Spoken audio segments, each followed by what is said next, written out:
A inicis d'any, al Matarranya es van incorporar els pobles que faltaven al reciclatge de la matèria orgànica. D'esta manera, la Freixneda va començar en lo Porta a Porta i Beseit, Valdarrores i Calaceit se van afegir al quin contenidor. Es tracta de les poblacions més turístiques i és per això que des de comarca han engegat una campanya específica de promoció del reciclatge orientada al visitant. Amb l'arribada de temporades de gran afluència turística al Matarranya, com és la Setmana Santa, s'ha contactat amb els propietaris d'apartaments turístics i cases rurals per implicar-los i facilitar-los la recollida selectiva de residus.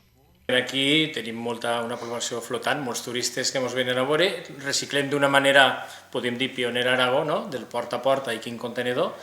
Entonces los ho hem de fer saber i els ho hem de facilitar. Entonces la campanya ve en entrega de materials, que són unes bosses per a facilitar el reciclatge, uns cartons i uns pamfletos per a visualment sigui fàcil saber on va cada cosa i explicar-los això, que en aquesta comarca optem per aquest format del tractament dels residus sòlids urbans.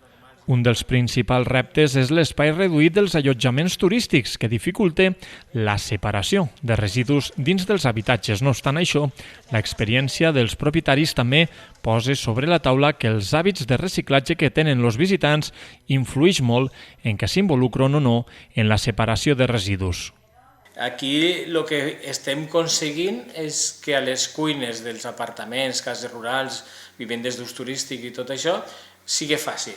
El client que pot vindre de territoris on se fa o no se fa reciclatge en porta a porta o quin contenidor, aquí ho trobo com a fàcil.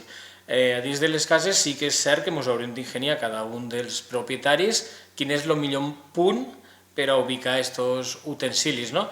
Però sí que se veu, i ens han confirmat alguns d'ells, que hi ha gent que ho fa fantàsticament molt bé, molts dels visitants ho fan molt bé, però sempre hi ha visitants turistes que, ostres,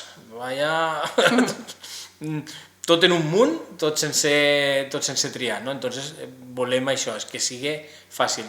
L'objectiu és facilitar al màxim la tasca als turistes i als propietaris perquè puguen separar correctament els residus durant la seva estada i implicar-los en la cura del medi ambient.